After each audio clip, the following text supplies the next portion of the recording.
ত্যাগের মহিমা এবং বিশ্ববাসীর শান্তি কামনা করে সারা দেশে পালিত হয়েছে ঈদুল আজহা। নামাজের পর থেকেই সারা দেশের মতো রাজধানীতেও শুরু হয় পশু কোরবানি। 2 সিটি কর্পোরেশন কোরবানির জন্য জায়গা নির্ধারণ করে দিলেও বেশিরভাগ পশু কোরবানি হয়েছে রাস্তা এবং অলিগলিতে। আর এতে পরিবেশ দূষণের আশঙ্কা করছেন বাসিন্দারা। আর মেয়র বলেছেন, যথাসময়ে অপসারণ করা হবে সব বর্জ্য। মাঝারুল ইসলামের রিপোর্ট। ঢাকঢোল পিটিয়ে ঢাকার 2 সিটি কর্পোরেশন কোরবানির জন্য জায়গা নির্ধারণ করে দিলেও তার উল্টো চিত্র দেখা যায় নামাজ শেষে। অলিতে গলিতে যত্রতত্র হতে থাকে কোরবানি, এমনকি যত্রতত্র পড়ে থাকতে দেখা যায় বর্জ্য।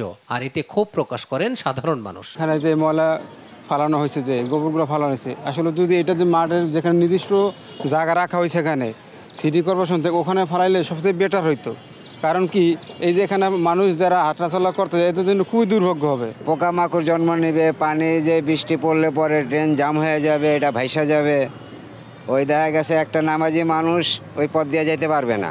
এই যে নোংরা যে পরিবেশটা, ঠিক আছে, এটা আমাদের নিজেদের জন্য খুব ক্ষতিকর এবং পরিবেশের জন্য খুব ক্ষতিকর। আজকে যে বজ্রটা এখানে পড়ছে, এটা একটু পরে খালে যাবে, কিছুক্ষণ পরে বৃষ্টি হলে আপনার ড্রেন ভরে যাবে, পানি উপরে উঠবে, নোংরামি শুরু হবে। যে এই যে একটু পরে যখন রোদ্রটা শুরু হবে, রক্তের গন্ধটা কিন্তু আমাদের উপভোগ করতে হবে।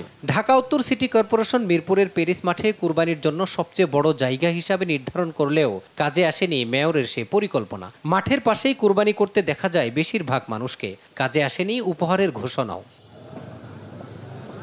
মাঠ নির্ধারণে নিজেদের পরিকল্পনার ভুল স্বীকার করে উত্তর সিটির মেয়র বলছেন, আগামীতে সঠিকভাবে পরিকল্পনা করে জায়গা নির্ধারণ করা হবে।